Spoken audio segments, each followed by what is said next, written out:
A new Stephen King horror show has me convinced that we've already found a replacement for Millie Bobby Brown's 11 before Stranger Things ending. Stranger Things Season 5 will end the sci-fi horror drama, as 11 and the rest of her friends in Hawkins, Indiana fend off the Upside Down one last time. While all the major characters in Stranger Things have become classic, memorable parts of the franchise, Brown's protagonist remains the most recognizable character.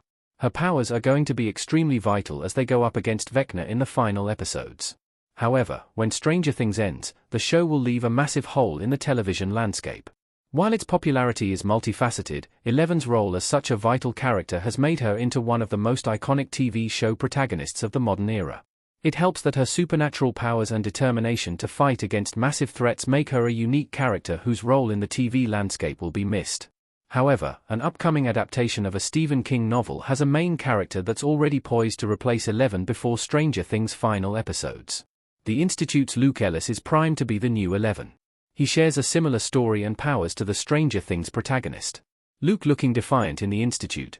The Institute is an upcoming TV show on MGM+, based on King's 2019 novel of the same name.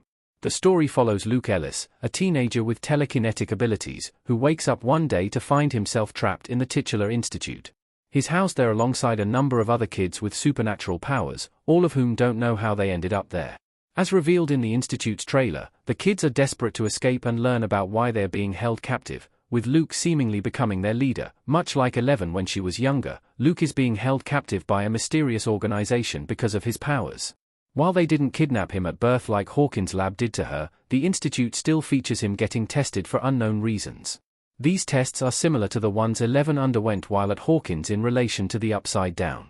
Luke is also hinted to be a natural leader, something that 11 grew into as her series progressed. These similarities make the newcomer a perfect replacement for her before Stranger Things Season 5 gets released. The Institute's Ms. Sigsbee and Tim Jameson are also similar to iconic Stranger Things characters.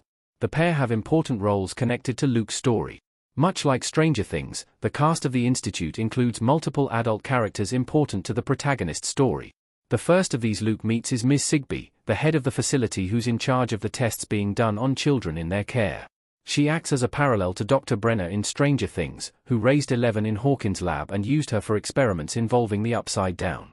However, while Brenner eventually works with 11 in a benevolent capacity in Season 4, Sigsbee is a major antagonist and obstacle to Luke's plans for escape. The new King-based series also introduces former police officer Tim Jameson early into the story. While at first he's looking to start a new life in the town the Institute occupies, he soon begins investigating the building and what its true purpose is. He's comparable to Jim Hopper in Stranger Things, who's not only suspicious of Hawkins' lab in Season 1, but later forms a paternal bond with 11 as the show progresses. Luke and Tim eventually interact as well, their stories crossing over in important ways as the novel progresses. With two characters in his series that are akin to people close to 11, Luke seems like the perfect replacement for her before Stranger Things comes back. The Institute promises to focus more on the facility, similar to Season 1 of the popular Netflix series. This means the show could have a similar approach to its sci-fi horror, making the shows even more similar beyond their main characters.